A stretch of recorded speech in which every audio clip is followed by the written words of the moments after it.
नमस्कार, आप देख रहे हैं जनता की आवाज और आपके साथ मैं हूं पूजा यादव। आर्मी चीफ उपेंद्र द्विवेदी ने एक बार फिर से पाकिस्तान को सीधे सीधे वार्निंग दे दी है। बता दिया है कि कोई भी अगर हरकत की तो उसका अंजाम भुगतने के लिए तैयार होगा। 88 घंटों में जो पिछली बार देखा वो ट्रेलर था, पिक्चर तो अभी बाकी है। इसका मतलब साफ है कि भारत ने अपनी तैयारी पूरी की है। ऑपरेशन सिंदूर को लेकर पहले ही आपने देखा कि दुनिया भर में एक बात तो क्लियर हो गई कि भारत अब सीधे तौर पर आतंकवाद के खिलाफ लड़ाई लड़ रहा है, और लड़ाई ऐसी जिसमें चाहे आतंकी हो या फिर आतंक के आका या वो मुल्क जो आतंक का साथ देते हो, उनका सीधे तौर पर भारत से मुकाबला होगा। साथ ही साथ सबसे बड़ा सवाल यह आता है कि पाकिस्तान को सबक सिखाने के लिए आखिर जरूरी क्या है, पब्लिक का इस पर क्या ओपिनियन है, इसी पर करेंगे बात। और आज की इस चर्चा में हमारे साथ में कुछ खास मेहमान है। हमारे साथ में अनंत अमित है, BJP spokes person, Amar Singh Congress spokes person, Vishnu Pandey हमारे साथ में आम आदमी पार्टी के स्पोक्स पर्सन है, कैप्टन आई सिंह हमारे साथ में डिफेंस एक्सपर्ट है, राहुल तलान है हमारे साथ में पॉलिटिकल एनालिस्ट, एहसान खान हमारे साथ में पॉलिटिकल एनालिस्ट, और हमारे साथ में हाजी नाजिम है पॉलिटिकल एनालिस्ट। सबसे पहले आपके पास शुरुआत करते हुए, क्योंकि उपेंद्र द्विवेदी अगर ये बात कह रहे हैं कि अभी सिर्फ ट्रेलर देखा है, इसका मतलब तैयारी जबरदस्त है। देखिए, ये हमारी सरकार ने पहले भी कहा कि ऑपरेशन सिंदूर के दौरान हमने कहा था कि ये सिर्फ पॉज हुआ है, अभी समाप्त नहीं हुआ है। देखिए, पाकिस्तान के साथ क्या है कि अभी आपने देखा होगा कि दिल्ली में 10 तारीख को जो घटना घटी है, निश्चित तौर पे सरकार ने बाद में 2 दिन बाद जांच के बाद कहा कि आतंकवादी हमला था। आज पाकिस्तान की स्थिति है कि पाकिस्तान के पास आर्मी, अल्लाह और अमेरिका, ये 3 था, वो बदल के चीन भी हो गया है। ये 3 के ऊपर जो जिस तरीके से निर्भर है, और हमारी सरकार ने सैन्य हमला के साथ साथ अब हमारी सरकार का फोकस 11 वर्षों में हमने चेंज किया है कि सिर्फ हमले करने से पाकिस्तान को समाप्त होने वाला नहीं है। पाकिस्तान में आतंकवाद की खेती समाप्त करने के लिए वहां पे आर्थिक और सामाजिक भी निर्भरता को भी समाप्त करना होगा। इसके लिए हमारी सरकार ने यह तय किया है कि वैश्विक दृष्टिकरण से हम और भी देशों में जा रहे हैं और आतंकवाद की खेती करने वाले पाकिस्तान को उजागर करना चाहते हैं। आज पाकिस्तान की जनता, आप एक मैसेज और भी देना चाह रहे हैं, अगर आर्मी चीफ ये सीधे तौर पर कह रहे हैं कि ये पिक्चर है और पाकिस्तान अगर चाहे हमें मौका दे तो हम सिखा देंगे सबक, इसका क्या मतलब है कि डिसीजन मेकिंग पावर अब सेना के अधिकारियों के पास? नहीं, ये पहले भी था पूजा जी, हमारी सरकार ने, इससे पूर्व भी सरकारें रही है, सैन्य अपने तरीके से काम करती है, सरकार के दबाव में नहीं। लेकिन हमारी सरकार की इच्छा शक्ति ऐसी कह रहे कि पहले दबाव में काम करती थी। निश्चित तौर पे सैन्य के पुराने अधिकारियों ने कहा कि यूपीए की शासनकाल में हमारे ऊपर कैसे दबाव होते थे, और हमारी सरकार ने सैनिकों को खुली छूट दे रखी है कि आप जो कर सकते करिए हिंदुस्तान के सम्मान। अमर सिंह इसका देंगे। अमर सिंह जी, आपकी सरकार में दबाव में काम करती थी सेना के अधिकारी? कभी दबाव में नहीं था, लेकिन मैं सबसे पहले जो आर्मी चीफ की जो बयान है मैं उससे कह देता हूँ कि द्वंद्व कब तक पाला जाए, युद्ध कब तक टाला जाए, और इस बिगड़े पड़ोसी के अब फिर से शीशे में उतारा जाए, तू भी हैराना का वंशज फेंक जहाँ तक बाला जाए। हम तो हमेशा सेना के साथ हैं, लड़े सेना, हमारे लोग, हम पूरा विपक्ष जो है हम साथ चलेंगे। अगर वो कहेंगे तो बॉर्डर पर चल के चलाएंगे गोलियां। सवाल तो नहीं पूछेंगे? किस सवाल तो पूछेंगे। जब सेना के प्रमुख ये कहता हुआ है कि अगर सरकार के लोग अगर हम पे अंकुश नहीं लगाते तो हम तक फतेह कर देते। सेना के लोग ही कहा ना, हमने तो नहीं कहा। मैं तो हमेशा कहता हूं कि हमारा सेना मजबूत है, हमारे सैनिक मजबूत हैं, और अगर उनको खुले हाथ छोड़ा जाएगा तो पाकिस्तान का नस्ल नाबूद कर देगा।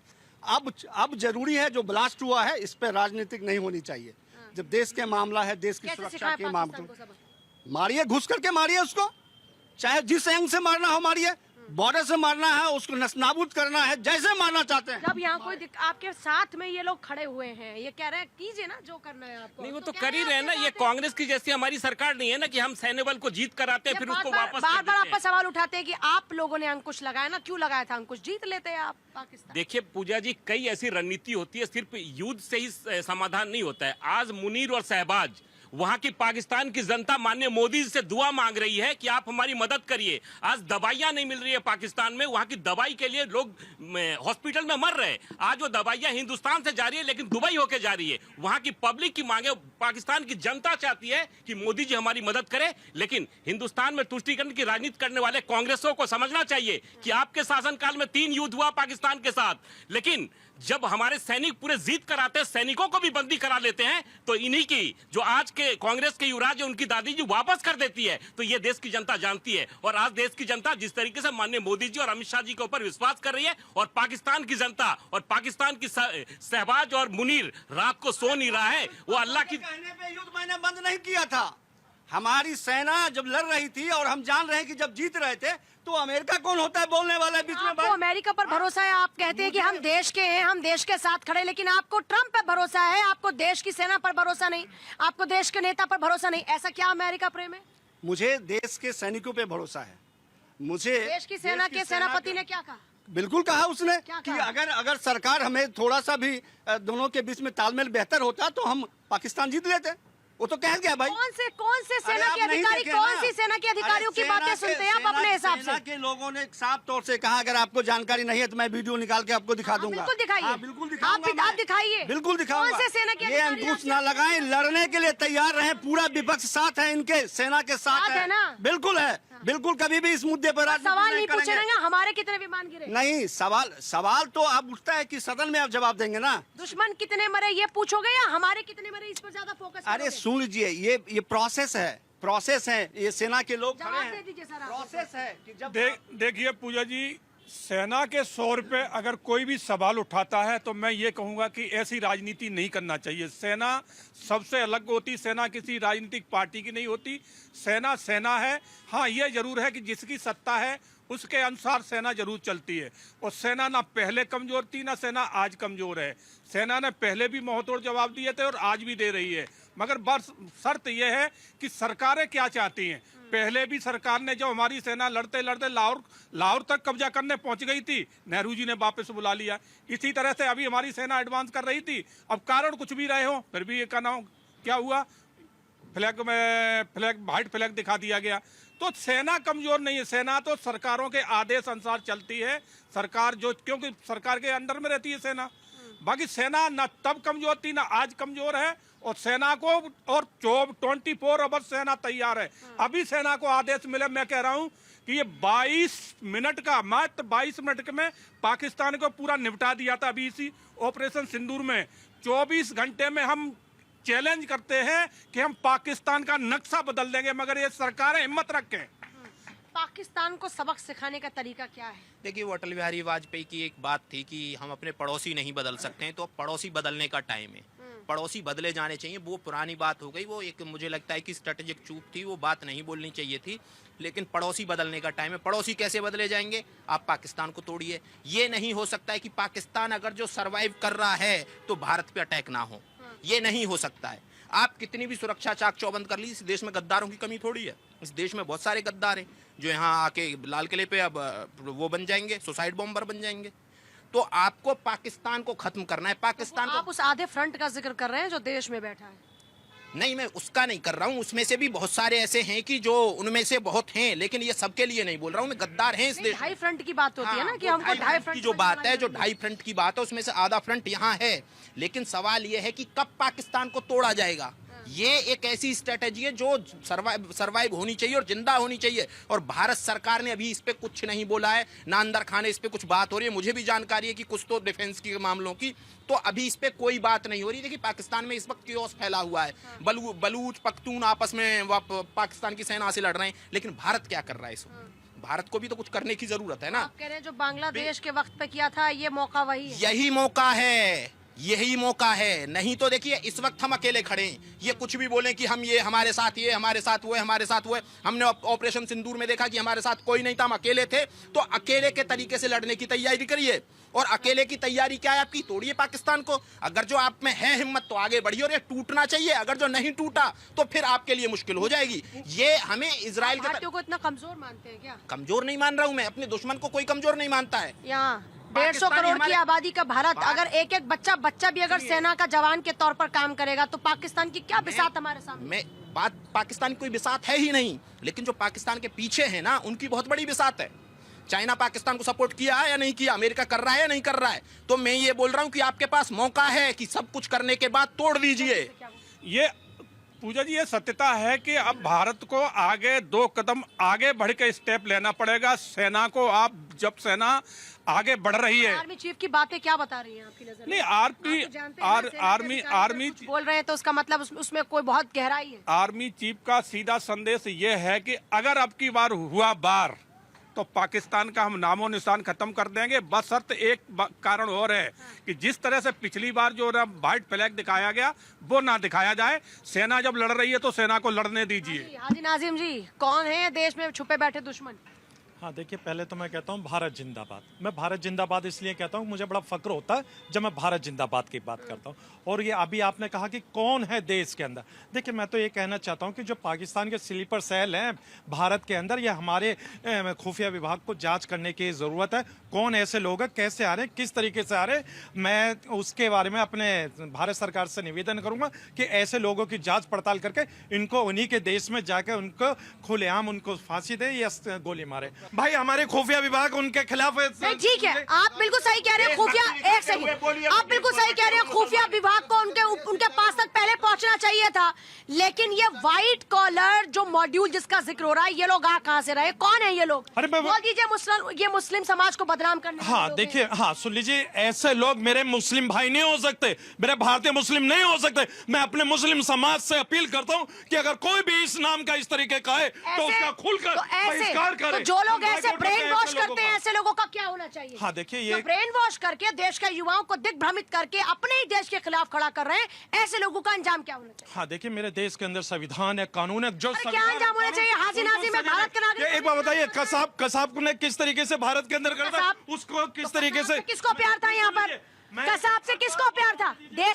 देश में आतंकी हमला करने वाले कसाब से किसी को प्यार था क्या? किसी को प्यार नहीं हो सकता, चाहे वो कसाब के लिए क्या सोचा था? पहला ख्याल क्या था कसाब को मौके पे ही गोली मार देनी चाहिए थी। ये बताइए, आप चाहते हैं कसाब को मौके पर ही गोली लगनी चाहिए? हाँ, मैंने तो पहले कहा कि ऐसे लोगों, आपने पहली बात, आप तो कसाब के लिए भी इंसाफ की बात नहीं, मैंने कसाब के लिए इंसाफ के लिए उनको किसने कानूनी सुविधा सारी प्राप्त कराई थी? भारतीय नागरिक होने के नाते आपकी भावना की बात करी। संविधान की, अभी संविधान क्या कहता है? संविधान के तहत तो मिल गया उसको। पूजा जी, मैं भी भारतीय नागरिक हूँ, अल्लाह का शुक्र है इस मुल्क की मिट्टी के अंदर मेरे अपने बुजुर्ग का खून सा मिला। बड़ा फक्र महसूस होता है मुझे जब मैं अपने आप को भारतीय कहता हूँ। मैं ये कहता हूँ कि हमारे यहाँ पर जो स्लीपर सेल कहाँ से आ रहे, कैसे आ रहे, तो एक सेकंड, जांच होनी चाहिए। आपकी जो बातें उसमें लग रहा है जैसे हमने एहसान किया हो, इस देश ने हमको नहीं दिया क्या? अगर आपके पुरखों ने कुर्बानी दी तो उसी का ही फल भुगत रहे ना कि आप और हम यहाँ खुली हवा में सांस लेके इस तरह के मुद्दों पर बात कर पा रहे हैं। हाँ। तो ये हमने कोई एहसान किया था क्या अपने मुल्क के लिए? हाँ पूजा जी, देखिए फिर वही बात आ जाती है। मैं एक बात और कहता हूँ कि देखिए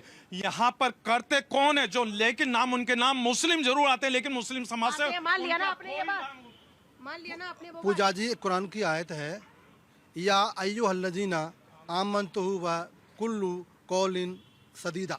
इसका मतलब ये है, क्या मोमिनो, अल्लाह से डरो, सच्ची और सही बात बोलो। पाकिस्तान सपोला है, उसको पाकिस्तान सांप है, उसको भारत सरकार, हमारी फौजें ख़त्म कर देंगी। जो देश में सपोले पड़ रहे हैं, जो देश में सपोले पकड़े जा रहे हैं, उन्हें कौन मारेगा? उन्हें हम मारेंगे, क्योंकि वो मुस्लिम समाज से आते हैं, उनका नाम मुसलमान है, वो नमाज पढ़ते हैं, वो कलमा पढ़ते हैं, वो कुरान पढ़ते हैं, वो हदीस पढ़ते हैं, वो नमाजी पढ़ते हैं, वो मस्जिद में जाते हैं, वो मुसलमान हैं। कोई दौरा नहीं है। जो कहता है कि मुसलमान नहीं है वो झूठ बोलता है। मरने के बाद में क्यों दफीना होता है? मरने के बाद में क्यों फातिया होते हैं? अब बात मैं कहता हूँ कि हमें सच बोलना चाहिए। हम मुसलमानों को उनका बहिष्कार करना चाहिए, सामाजिक बहिष्कार करना चाहिए, आर्थिक बहिष्कार करना चाहिए और धार्मिक बहिष्कार करना चाहिए। क्यों नहीं किया उस समय जब दाऊद इब्राहिम ने बम फोड़े थे? क्यों नहीं किया जब मेनन ने हमला किया था? जब क्यों नहीं किया हमने बहिष्कार बुरहान वानी ने जो हमला किया था? आज जो हमला हुआ है, इस देश की आत्मा पे हमला है, वो हिंदू मुस्लिम सिख पे हमला है। वो सारे मुसलमान क्यों निकलते हैं? सच्ची बात मुसलमानों को कहनी होगी, सच्चाई मुसलमानों को कहना होगा कि वो लोग हैं, कि वो जो लोग हैं वो मुसलमान भी हैं, उनका हमें बहिष्कार करना होगा। जब तक सच नहीं बोलेंगे, आज हमारा शर्म से सीना झुक जाता है जब नाम आता है कि doctor Adil, doctor Shaheen, doctor Umar मुसलमान है ना, कलाम पाक पढ़ा है ना, कलमा पढ़ा है ना, उनके परिवार वाले क्या? कहाँ से ये दिमाग में जहर कहाँ से आ रहा है? जहर नहीं है, ये सोच है उम्मा की। वो चाहते हैं कि हिंदुस्तान में वो शरिया लागू किया जाए और जैसे ही पाकिस्तान में तबाही हाजी है, नाजिम तो संविधान की उनको सोच हो सकती है अगर संविधान को ये मानने वाले होते। शरीयत की बात करने वाले लोग कौन है? जब हाजी नाजिम आप खुद ये कह रहे हैं कि देश संविधान से चलेगा, तो शरीयत वाले लोग कौन है? नहीं, शरीयत वाले वो लोग हैं जो यूसीसी का विरोध करते हैं। शरीयत वाले वो लोग हैं जो एनआरसी के विरोध करते हैं।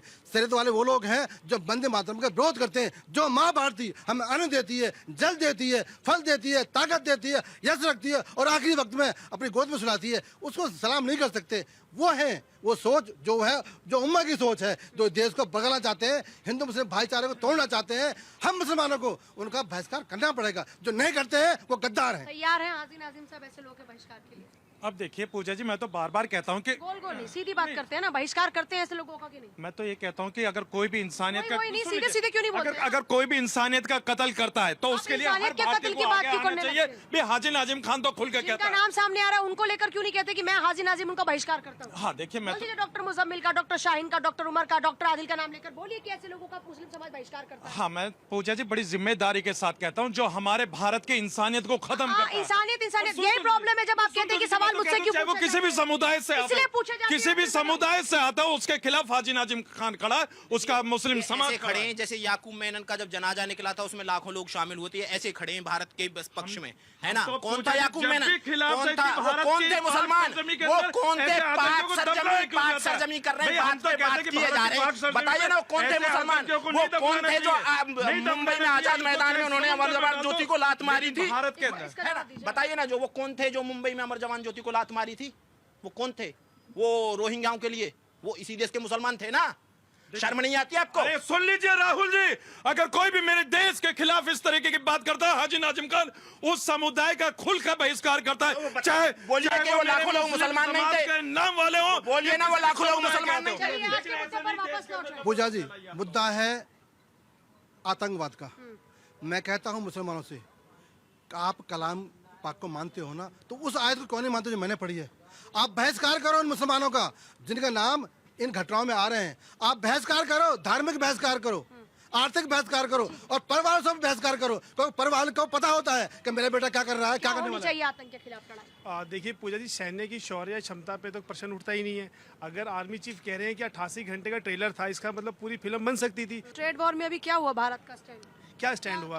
आप बताइए। भारत ने अपने कदम पीछे ले क्या कहीं पर भी? नहीं बिल्कुल नहीं। तो आप जो बताइए। नहीं, आप कह रहे हैं ना ट्रेड वॉर के दबाव में, तो अमेरिका ने जो दबाव बनाया, क्या उस दबाव को भारत ने माना है अभी तक? उस किसी भी फैसले पर उनके साथ अग्री हुआ है क्या अभी तक? तो उनकी जो ड्यूटी बढ़ाई गई थी उसके जवाब में हमने कितनी ड्यूटी बढ़ा दी है? मैं अभी आपने ट्रेड वॉर का जिक्र किया, मैं ट्रेड वॉर पर पूछ रही हूँ कि ट्रेड वॉर में अब तक भारत ने क्या घुटने टेके क्या अमेरिका के सामने? देखिए, सिर्फ घुटने टेकना ही जवाब नहीं होता। होता है कि आपने आपने क्या क्योंकि लगाया? कहा कि ट्रेड वॉर का दबाव मान गए, तो बताइए फिर ट्रेड वॉर का दबाव मान गए तो फिर क्या हुआ नहीं, अभी तक? अगर ट्रेड वॉर का दबाव नहीं होता तो डोनाल्ड ट्रंप को कैसे पता लगा? सरकार से पहले वो ट्वीट कर रहे हैं। ऐसे कैसे संभव है? ऐसे कैसे संभव है कि सरकार ने अनाउंस ही नहीं किया सीज फायर? अरे ठीक है, सीज फायर होने की बात अच्छी बात है, लोग मर रहे हैं, लेकिन एक बात बताइए, कैसे संभव है कि अगर सरकार के अनाउंसमेंट से पहले पीस पहले ट्वीट हो जाता है? कैसे संभव है? दो लोगों के बीच की बात थी ना? नहीं तो दो लोगों के बीच की बात थी। कैसे आ गया? अब मेरे और आपके बीच की बात में आप जाकर पहले अगर उनको बता दो, किसने अगर उनको जाके आप पहले बता दो और मैं ना बताऊं, तो फिर इसमें क्या होगा? एक सेकंड, एक पब्लिक आ रही है, फिर बीजेपी इसका जवाब देगी। हाँ, मेरा मानना ये है कि जब तक मदरसे पूरी तरीके से बंद नहीं होंगे तो आतंकवाद फैलता रहेगा। मेन इसका जड़ जैसे मदरसा कहाँ से आ गया? हम तो पाकिस्तान और आतंकवाद की बात करें। ठीक है, तो यहीं से तो पैदा हो रहे हैं। हाँ जी। हाँ मिश्रा जी, हाँ मिश्रा जी, हाँ। क्या कहेंगे, क्या होगा पाकिस्तान का इलाज? पाकिस्तान का इलाज यही होगा कि जो पकड़े जा रहे हैं ना, उनको गंगा जी में फेंक देना चाहिए। आपको नहीं लगता गंगा जी में फेंके? और क्या, दफनाना नहीं चाहिए उनको। हाँ। तो गंगा जी में आप डाल नहीं मानते कि हमारी गंगा जी में ऐसे लोगों की जगह नहीं है? नहीं डालना चाहिए, वहाँ मछलियाँ खाएंगी, उनको दफनाना नहीं चाहिए। अच्छा, हाँ जी। कब्र खुदने की तैयारी हो रही है पाकिस्तान की, और जल्दी ही कब्र खुदेगी पाकिस्तान की, ऐसी खुदेगी को याद करेगा। कैसे खुदेगी? लेकिन बहुत तैयारी चल रही है। हमारे जो देश में बैठे हुए हैं हमारे प्रधानमंत्री, वो बहुत गहरे में उसमें पब्लिक है। कैसा इलाज चाहती है ऐसे मुल्क का जो आतंक परस्त है? ऐसा इलाज होगा जो कि कब्र में भी उसका नसीब नहीं होगा। हाँ कब्र जी, से भी क्या कहना चाह रहे हैं? मैं ये कहना चाहूँगा, मैं पाकिस्तान को दोष देते हैं जो अपने अंदर ये गद्दार भरे पड़े हैं, खाते यहाँ का नाम पाकिस्तान का लेते हैं, आतंकवाद को बढ़ावा दे रहे हैं। इसके खिलाफ कब कार्रवाई होगी? क्या कहेंगे, क्या है इलाज पाकिस्तान का? क्या है इलाज भाई मेरे पाकिस्तान का? पाकिस्तान का इलाज यही है कि जैसे सिंदूर वाला जैसे कांड इन्होंने किया था वैसे ही कांड नहीं, उसको ऑपरेशन कहते हैं। ऑपरेशन वैसे ही जो है ना एक्शन लेना चाहिए। और क्या, और हमारे देश में बहुत सारे इस तरीके से हैं, एजेंसी हमारी सही है, सब सही है। अब आगे जो भी करेंगे अच्छा करेंगे। क्या है इलाज पाकिस्तान का? इलाज ये है कि उनको ऑन द स्पॉट जो है शूट एंड साइड का ऑर्डर दे। अगर पकड़े जाए तो उन पे कोई केस मुकदमा वाला हो तो समय व्यर्थ होगा, भारत गवर्नमेंट का इसमें पैसे भी खर्च होंगे।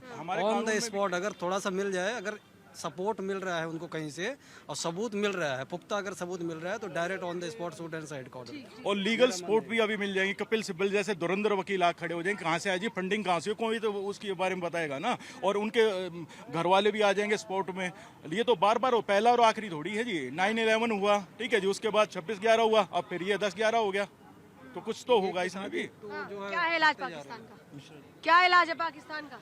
देखिए, हम सब बातों पे बात करते हैं लेकिन एक चीज पे ध्यान नहीं देते। ये एक धंधा बन गया है, एक खास समुदाय से जो लोग करते हैं, ये एक बिजनेस है, टेररिज्म, और जिसको पाकिस्तान सपोर्ट करता है। तो सबसे पहले एक ऐसा उदाहरण प्रस्तुत करना चाहिए कि यहाँ का कोई आदमी, चाहे वो कोई भी हो, वो इसमें हाथ डालने से पहले 100 बार सोचे, और उसके लिए सरकार को पहले कदम उठाना चाहिए। बाहर सरकार की एक अपनी सीमाएं हैं, नहीं कर सकती, 4 एक्सटर्नल प्रेशर है, नहीं कर सकती सब कुछ। लेकिन यहाँ पे जरूर करना चाहिए। जो लोग इसमें शामिल हैं, जो लोग मारे गए, जो लोग पकड़े गए, उनके अलावा कम से कम एक के साथ कम से कम 50 आदमी शामिल होगा। एक आदमी अकेला इतना काम नहीं कर सकता, इतनी हिम्मत उसके अंदर नहीं आ सकती जबकि उसको पीछे से सपोर्ट न मिले। और वो लोग यहीं बैठे हुए हैं, चाहे वो किसी भी धर्म के हों। तो जड़ें खोदनी होंगी, आप ये कह रहे हैं? हाँ, काटनी नहीं, खोदनी है जड़ें। बिल्कुल खोदनी पड़ेगी। क्या है जी इलाज? भारत में अभी जो अपना RDX आया था मैम, उसमें मुझे पता चला, विस्फोटक आया था, जहाँ अभी जो विस्फोटक आया था, उसमें मुझे ये पता चला था कि यहाँ पे 6 दिसंबर को टारगेट बनाया गया था, क्योंकि वहाँ के जो एक आतंकवादी संगठन है, उन्होंने टारगेट 6 दिसंबर को उड़ा देंगे। वो कैसे आता है? कहीं ना कहीं हमारे भारत देश के लोग इन्वॉल्व रहते हैं, इसको मानना पड़ेगा। अगर हमारे घर के लोग, सब लोग सक्षम हैं, सब लोग अगर तैयार हैं, इसका मतलब हमारे देश में नहीं आ सकता। सबसे पहले अगर हमारे देश में ऐसे विस्फोटक किसी भी भारतीय के थ्रू आता है, धारा 144 के थ्रू लगा दो, जिसकी जिंदगी में जमानत ना हो। हम तो यही चाहते हैं देश के भारत से कि अगर ऐसे विस्फोटक कोई भी संगठित पाया जाता है देश में, वो किसी भी पार्टी का हो, वो कैबिनेट मंत्री हो, चाहे बीजेपी का हो, चाहे कांग्रेस का हो, अगर भारत के देश के खिलाफ जाता है, उसके ऊपर धारा 124 से लगा दो, जिससे उसकी जमानत ना हो, और उसकी निरस्त कर दो, और उसकी पूरी पुश्तैनी प्रॉपर्टी को खंगाल डालो कि किस पास पैसा कहाँ से आया और कैसे इसकी रोजी रोटी चल रही है। जब तक ये नहीं लगेगा, हमारे देश के कुछ लोग इन्वॉल्व रहेंगे, तब तक ये खत्म नहीं हो सकता। पाकिस्तान अपना कुछ न कुछ करता रहेगा। मैं आपके चैनल के माध्यम से एहसान अब्बासी मोदी से निवेदन करना चाहता हूं कि जो देश में सपोलों की सुरंग बना रखी है, उन सपोलों ने, कौन सपोले? कौन सांप है? सपोले सांप तो है पाकिस्तान, सपोल है हिंदुस्तान के जो कथाकथित डॉक्टर हैं, चाहे वो आदिल हो, चाहे वो साइना हो, ये सपोले हैं। वो कहते हैं कि पढ़े लिखे लोगों का दिमाग खोला होता है, वो इस तरह की बातों में नहीं फंसते। नहीं, पढ़े लिखे क्या? और टीवी पे उनको समर्थन देने वाले लोग भी। टीवी पे समर्थन कौन दे रहा है? जो भी दे, ठीक है, बात उधर हो जाएगी। वो सपोले हैं। शिक्षा से जहर का कोई दूर से नाता नहीं है। जहर जहरी होता है, आतंक आतंकी होता है, कतलाम होता है। पढ़ाई शिक्षा एक अलग विषय है, लेकिन जो सपोलों ने सुरंग बना रखी है, पढ़ाई समझ देती है ना, तो वो समझ फिर बेकार है। इसका मतलब दिमागी जहनियत ही वैसी है। समझ के 2 रूप हैं, एक मोहब्बत का रूप और एक आतंक का रूप। मेरे इस्लाम ने कहा है, अल्लाह ने कहा है, ए मुसलमानों, आप नेक बनो, इंसान बनो, आप हैवान ना बनो। तो वो तो कलाम में कह दिया है, तो है ये हैवान है, और हैवानों की ना हिंदुस्तान में जगह है और ना इस्लाम में जगह है। मोदी सरकार, अमित शाह जी, उन सपोलों की सुरंग को खत्म करें। जो समर्थन करने वाले लोग हैं, उनको अब नष्ट किया जाए, और जो उनके परिवार के लोग हैं। एक बात बताइए, जो आतंकी संगठन है, ये आतंकी संगठन जो है वो धर्म के नाम पर ही ब्रेन वॉश करते हैं। तो लोग इतने बेवकूफ कैसे हैं? जब आप पढ़ सकते हैं, जहाँ तक मेरी जानकारी है, छोटे छोटे बच्चों को भी पढ़ाई जाती है पूरी कुरान। तो जब आप पूरी कुरान को पढ़ चुके हैं, तो बच्चों से लेकर बूढ़े तक सबको पता है कि क्या कहती है कुरान। तो फिर ये आतंकी संगठनों के नाम पर जो जिहादी सोच है, वो कैसे बिठा दी जाती है इनके ज़हन में? बिल्कुल ठीक है आपने, ये सवाल बहुत महत्वपूर्ण है, और शायद इसका जवाब मैं दे पाऊंगा। मैं पूरी कोशिश करूंगा। कलाम पाक पढ़ा है जिन लोगों ने, और जो लोग फिर पढ़ने के बाद में ऐसे घटना करते हैं, उस घटना का हम समर्थन करते हैं तो बल मिलता है। अगर हमने विरोध किया होता, अगर हमने सामाजिक बहिष्कार किया होता, हमने आर्थिक बहिष्कार किया होता, जैसे कि दाऊद ने आतंक का हमला किया था, बेगुनाहों को मारा था, और तब हमने कदम उठा लिए होते, तब हमने एकजुटता कर ली होती। आज हमें देखना नहीं पड़ता, आज हम समर्थन करेंगे तो कहीं ना कहीं वो आगे बढ़ेंगे। और ये एक मुसलमान तो हैं, लेकिन इस्लाम के मानने वाले नहीं हो सकते। मैं नकारता हूँ ऐसे लोगों को, और जो मुसलमान आज चुप हैं देश में, उनको आगे आना पड़ेगा, नहीं तो आपका इस्लाम बदनाम हो रहा है, आपका मुसलमान बदनाम हो रहा है। इसको बचाने के लिए हमें इनको बहिष्कार करना पड़ेगा। लेकिन एक सवाल सर आप ही के पाले में आता है, ये बार बार कहते हैं कि आप लोग क्यों कहते हैं कि ट्रेलर था तो पिक्चर दिखा देते, क्यों देरी की है? बार बार सवाल पूछते हैं आपसे। और वो तो कांग्रेस वाले कह रहे हैं कि भाई दबाव मान गए आप, इधर भी कह रहे हैं कि दबाव मान गए आप आम आदमी पार्टी वाले। जी, कांग्रेस वाले कह रहे थे, अभी हमारी जनता के आवाज में मित्र हमारे कह रहे थे, हमारे पैनलिस्ट भी कह रहे थे, अल फलाह यूनिवर्सिटी जो है, ये पता है 2011-12 में कांग्रेस की सरकार होती है हरियाणा में, और धौज यहाँ से 60 किलोमीटर की दूरी पे है ये, और आतंकवाद की वहां पे नर्सरी जो चला रहे थे, ये आज देश की जनता जान चुकी है। आज वो तहस नहस हो चुका है, और आप अगर कभी धौज आपको जाने का मौका मिले तो निश्चित तौर पे जाइएगा, जितने भी लोग हैं। मैं कहता हूं एक बार उस यूनिवर्सिटी में जाकर देखिए, कांग्रेस की ये चाल थी। कांग्रेस ने उस गांव से भी 30 किलोमीटर अंदर में एक आतंकवाद की नर्सरी चलाने वाले जैसे लोगों को सर्टिफिकेट दे देते हैं, और वो यूनिवर्सिटी चला रहा होता है, और वहां पे एमबीबीएस के विद्यार्थी जिस तरीके से, जो 10 तारीख की घटना घटी है, और यही कांग्रेस से कहती रही, 11 तारीख को बिहार में पोलिंग होना था, कांग्रेस रात भर कहती रही कि अब भारतीय जनता पार्टी एनडीए ये घोषणा करने वाली है कि आतंकवादी हमला हो गया है। लेकिन कह रहे कि राजनीतिक स्तर इतना ज्यादा गिर चुका है। पूजा जी, लेकिन मैं आपके माध्यम से देश की जनता को बताना चाहता हूँ, 11 तारीख का पोलिंग बिहार में हो जाता है,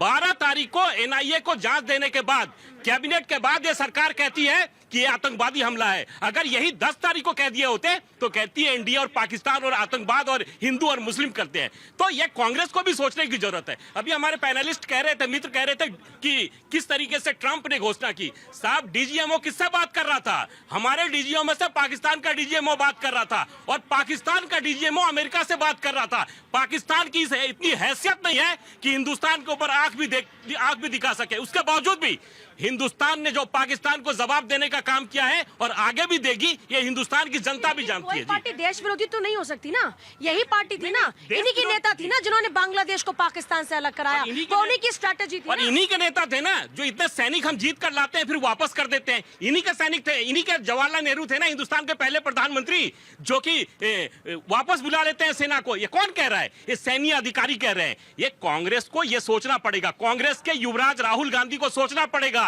कि जब जब आप हिंदुस्तान में कोई घटना घटती है तो राहुल गांधी विदेश से आते तभी क्या घटना घटती है। आप दे दीजिए इसका, अमर जी। पूजा जी, पहले इनको ये समझाइए भारतीय जनता पार्टी को कि बार बार कांग्रेस के पीछे न छुए। ये देश की सुरक्षा की बात है, और अगर यूनिवर्सिटी में हो गया तो इनकी सरकार है, बंद करा देना। अगर वो आतंकवादी प्रोडक्शन है तो बंद करावे, वो बंद करावे उसको। मैं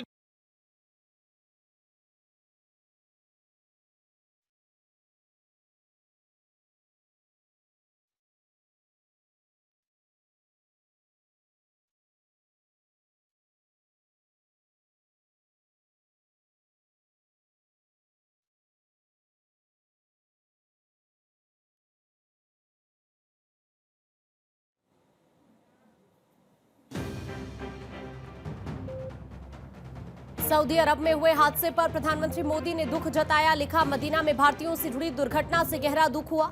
हमारे दूतावास हर संभव सहायता प्रदान कर रहे हैं। बिहार विधानसभा चुनाव में हार के बाद तेजस्वी यादव की आवाज पर पहली बड़ी बैठक। आरजेडी नेताओं ने तेजस्वी को नेता विपक्ष चुना। नूह में डॉक्टर उमर का ठिकाना बेनकाब, मकान मालिक का बेटा चढ़ा पुलिस के हत्थे। हरियाणा बम निरोधक दस्ता आतंकी डॉक्टर उमर के किराए के घर पर पहुंचा, खुल सकते हैं बड़े राज। सोनभद्र खदान हादसे में अब तक 6 मजदूरों के शव बरामद। मामले में 2 लोगों के खिलाफ नामजद एफआईआर। एनडीआरएफ समेत कई टीमें रेस्क्यू में जुटी।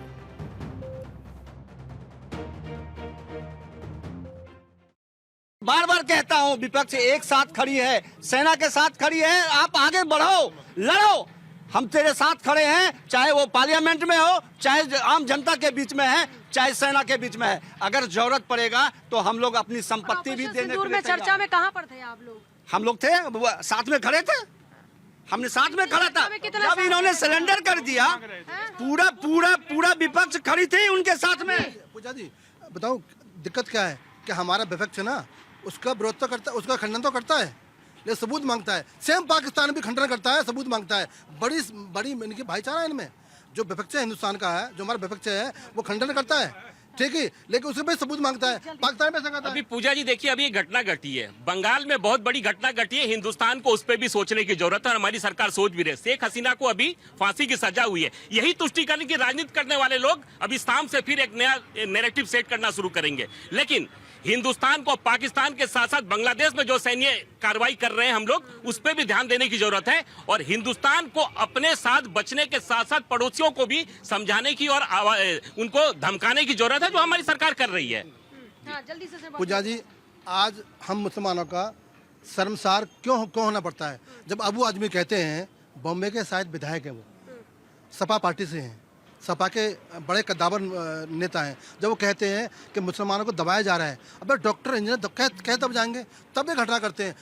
एक के चक्कर में पूरे मुसलमान कम्युनिटी को टारगेट करना ये गलत है। एक के चक्कर मैं कह रहा हूँ कि जिन लोगों ने दिल्ली के अंदर, एक कहाँ है वो? सुन लीजिए, मैं कह रहा हूँ कि दिल्ली के अंदर जिस तरीके की घटना घटी, उस घटना का हम लोगों को बड़ा दुख है। ऐसी घटना नहीं होनी चाहिए देश के अंदर।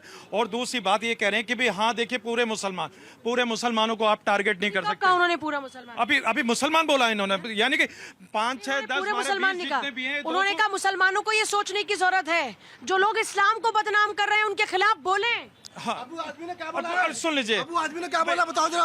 अबू आजमी ने बोला है कि मुसलमानों को दबाया जा रहा है। देश का नेतृत्व नहीं करता, देश का नेतृत्व मुल्क के वजीर आजम माननीय नरेंद्र मोदी जी करते हैं। आप अबू आजमी जैसे लोगों को आप हमारे देश का जो नेतृत्व करते हैं उनके खिलाफ बात मत कीजिए। नहीं, लेकिन फिर कितने मुस्लिम हैं जो वजीर आजम के साथ में खड़े हैं, जो उनको वोट करते हैं? आप करते हैं वोट वजीर देखिए, आजम को? मैं देश हित के लिए, सुन लीजिए, मैं देश हित के साथ खड़ा हूँ, अपने मुल्क के वजीर आजम के साथ खड़ा हूँ। जब ऑपरेशन सिंदूर हुआ, सुन लीजिए, ऑपरेशन सिंदूर हुआ था तो भारत देश का हित कौन सी पार्टी कर सकती है हाजी नाजिम की नजर में? हाँ देखिए, अब आपने कहा देश हित का, तो मैं आपको कहता हूँ कि आप चाहे कांग्रेस हो या भाजपा, मैं चाहो वहो नहीं हाजी नाजिम जी, मैं बहुत ही सीधा सरल एक सवाल पूछ रही हूँ। मैं पब्लिक के सामने हाजी नाजिम से एक सवाल पूछ रही हूँ। आम जनता भी है ना पहले आप, तो हाजी नाजिम की नजर में, आप तो एक पॉलिटिकल एनालिस्ट भी हैं, तो हाजी नाजिम की नजर में भाई कौन सी ऐसी पार्टी है जो देश के हित में काम कर सकती है? हाँ देखिए, मैं तो ये कहना चाहता हूँ, मेरी नजर में तो कांग्रेस भी है, भाजपा भी है, भी नहीं, हाजी नाजिम जी, AIM भी है, बहुत सारी ऐसी पार्टियां। वोट आप सबको नहीं करते होंगे ना, एक ही को करते होंगे ना वोट। हालांकि आपके वोट के अधिकार पे मैं ये नहीं कर रही हूँ शंका कि भाई आप बताइए, मैं आपके आपके अधिकार पर हमला नहीं कर रही हूँ कि आप बताइए मुझे, लेकिन पूछ रही हूँ कि एक पार्टी चूज कीजिए कि ये पार्टी। हाँ देखिए, हाँ भाई देखिए, मैं ये अपना जो मत का अधिकार जहाँ मैं इस्तेमाल करूंगा, मैं किसी भी पार्टी का, मैं कह रही हूँ आप डंके की चोट पे कह दीजिए। मैं रुको, पार्टी का नाम नहीं। भाई देश के हित में कौन सी पार्टी काम कर सकती है? देश के हित में बीजेपी ही काम कर सकती है। कौन सी पार्टी काम कर सकती है? बीजेपी कर सकती है। भाई कौन सी पार्टी काम बीजेपी और हाँ जी, हम जो ना बीजेपी ने हमें खरीद नहीं रखा, हाँ। पर बीजेपी ऐसा है ना, तो योगी जी के कोई बच्चे ना मोदी जी के कोई बच्चे, उनके लिए देश ही बच्चा है, उनका अपना परिवार देश ही है, उसके लिए ही वो काम कर रहे हैं। और उस चीज में उन्होंने इतने चीजें आगे सही करी हैं कि चलो हम मान रहे हैं उनका फेलियर दिल्ली में, चलो ये बम घटना हुई तो उसमें भाई थे कौन? मुसलमान ही थे। जहाँ भी कभी कोई घटना हो रही है इस स्तर की, वहाँ मुस्लिम होते हैं। कौन भाई कर सकता है देश? हमको ये सोचना चाहिए कि जो एक घटना घटी है हम उसको हाईलाइट कर रहे हैं, ऐसी ना जाने हजारों घटनाएं, हमारी सिक्योरिटी रोज उसको नाकाम करती है, हमें उसकी भी तारीफ करनी चाहिए। अच्छा, मतलब हमारी जो एजेंसीज हैं इतनी सारी घटनाओं को रोकती है, हमें उसकी भी तारीफ करनी चाहिए। वो हम तक पहुंचती नहीं है। हाँ। हम तक वही पहुंचती है जो घटना घट जाती है। लीजिए भाई, जो सवाल उठा रहे हैं, कह रहे हैं कि इतनी सारी घटनाओं को रोक दिया, उस पर कोई ताली नहीं बजा रहा, लेकिन घटना जो घटी उस पर सवाल जरूर पूछे जा रहे हैं। कौन सी पार्टी लगता है देश की सुरक्षा में कौन काम कर सकता है?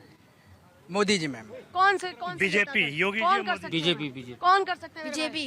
कौन कर सकता है? बीजेपी। कौन कर सकता है? योगी जी और मोदी जी। लीजिए हाजी नाजिम जी, किसी को कोई दिक्कत नहीं है एक नाम लेने में, लेकिन आप एक नाम नहीं लेंगे, आप हमेशा डिप्लोमेटिक बात करेंगे। खुलकर बोल दीजिए कि एक पार्टी में है, मुझे लगता है इस पार्टी में क्षमता है जो देश की सुरक्षा में बेहतर काम कर सकती है। सुन लीजिए पूजा जी, जब मैं बार बार ये कहता हूँ देश सुरक्षित हाथों में, तो भाई हाजी नाजिम हाथों के बाद आप सवाल भी तो उठा देते हैं। हाजी नाजिम की क्वालिटी यही है कि हाजी नाजिम बातों को घुमाना जानते हैं। हाजी नाजिम क्लियर बात कभी बोले नहीं। 30 सेकंड और मुझे दीजिए। एक भाई थे, मैं 10 सेकंड दे रहा हूं, नाम बोल दीजिए। कोई लगती है पार्टी? भाई आप बताइए, आपकी नजर में किस पार्टी में लगता है इतनी क्षमता, या कौन सा नेता है? देखिए, वो तो नेता पे डिपेंड है, और इस वक्त तो बीजेपी ठीक ही कर रही है। अगर जो 10 साल के यूपीए के शासनकाल को देखेंगे, तुलनात्मक अध्ययन करेंगे, तो पता चलेगा कि बीजेपी ने अच्छा किया है, और उसके हिसाब से कम बम विस्फोट हुए बीजेपी के यूपीए के शासनकाल में। तो यहाँ फूट रहे थे बम, वहाँ फूट रहे थे, तो इसमें कोई इफ एंड बट की बात नहीं है। 10-10 साल की तुलना करते हैं तो बीजेपी बेहतर है। एक सेकंड, पाकिस्तान का इलाज कौन बेहतर कर सकता है? पाकिस्तान का इलाज सबसे बेहतरीन इस टाइम जो मोदी सरकार है, उससे अच्छा इलाज कोई कर नहीं सकता। अब मैं आपको थोड़ा, इससे पहले भी तो हुआ है इलाज पाकिस्तान का। नहीं, आपको मैं बताऊं, 2004 में कांग्रेस की सरकार बनी थी और 2014 तक रही है। 1000 बम ब्लास्ट आतंकी घटनाएं घटी थी, 1000, जिसमें बड़ी बड़ी 26/11 बम्बई की थी और दिल्ली में सरोजनी नगर में जो बम ब्लास्ट हुआ था, ये बहुत। और दूसरी, बम्बई में लोकल ट्रेन चलती, उनकी सीरियल 9 डिब्बों में ब्लास्ट हुआ था। मगर इसका जवाब पलट के कांग्रेस ने नहीं दिया, देना चाहिए था पाकिस्तान को। मगर अभी मोदी शासन काल में 3-4 जो ब्लास्ट हुए हैं, चाहे पुलवामा हुआ हो, तुरंत एयर अटैक हुआ, और अपना ये अभी जो पहलगाम हुआ, उसका तुरंत घुस के दिया है, जो पाकिस्तान का नक्शा बदल दिया। और ये जो कल परसों हुआ है, इस पे भी सरकार प्लानिंग कर रही है। अब मैं एक चीज़ और बड़े विशेष बताना चाहूँगा कि ये अल-फलाह जो यूनिवर्सिटी पकड़ी गई है, इसमें 1-2 डॉक्टर नहीं हैं। इंटेलिजेंस रिपोर्ट है कि 200 डॉक्टर टारगेट में आए हैं। ये पूरा बहुत बड़ा नेक्स्ट लिस्ट था। और जो 350 किलो अमोनिया इकट्ठा किया है, आप सोचिए, 350 किलो में 200 गाड़ियां तैयार की गई थी और 200 गाड़ियों में भर के, और पॉइंट चुने गए थे इलाहाबाद, प्रयागराज, बनारस, अयोध्या, दिल्ली में और नोएडा में, ऐसे 200 पॉइंट चुने गए थे। 200 जगह ब्लास्ट एक दिन होना था, 10 दिसंबर को होना था। इसके ऊपर किसी ने ध्यान नहीं दिया। अगर 6 दिसंबर को ये पूरी प्लानिंग थी। अगर ये उसमें कामयाब हो जाते तो देश जो है ना, देश ही नजर नहीं आता, तबाही मच रही होती। इसकी जिम्मेदारी तो सरकार की, सुरक्षा एजेंसीज की होती है ना। सवाल तो सरकार से ही पूछे जाएंगे ना। नहीं, वो तो बिल्कुल, अगर ऐसी साजिश हो गई तो भी सवाल पूछे जाएंगे, अगर ये अंजाम दिया तो भी इनसे सवाल नहीं। देखिए, वो सरकार बिल्कुल जवाबदेही है सरकार की, और सरकार देना पड़ेगा, क्योंकि सारी एजेंसियां सरकार के अंडर आती हैं, मगर कुछ हमारे देश की भी नजर आती हैं। अब आप एक चीज और बताना चाहूंगा आपको। अभी जैसे हमारे कुछ भाइयों ने कहा था कि इलाज अच्छा हो गया इस बार, और इलाज की जरूरत है। हमारे कुछ भाइयों ने कहा कि धर्म पे मत कहिए कि सब मुसलमान एक जैसे नहीं होते। बिल्कुल सही बात है, मगर एक चीज और जी कहूँगा। पहली बात तो यह है कि मुस्लिम धर्म नहीं होता, मजहब होता है। ये सब जानते हैं, मुस्लिम मजहब होता है, धर्म नहीं है। पहले सेना के लिए एक चुनौती होती थी, हमें आतंकवादियों को मारना है। अब 2 चुनौती हो गई हैं कि उसकी वीडियो भी बनानी है, क्योंकि घर में कोई मांगेगा। तो ये हमने एक तरीके से चुनौती बढ़ा दी। बात कह रहे हैं कि आतंकियों को मारो, फिर उनका वीडियो बना के विपक्षी पार्टी अभी जो आतंकवादी सेना के मतलब बॉर्डर के उस पार है ना, वही आतंकवादी घर में भी हैं। पर इन दोनों का खात्मा जरूरी है, अभी हो ही रहा है। पहले अपने घर के अंदर सफाई जरूरी है। हमारे भारत देश के अंदर बहुत गद्दार हैं, पहले इनको ढूंढ के टारगेट करो और इनको खत्म करो।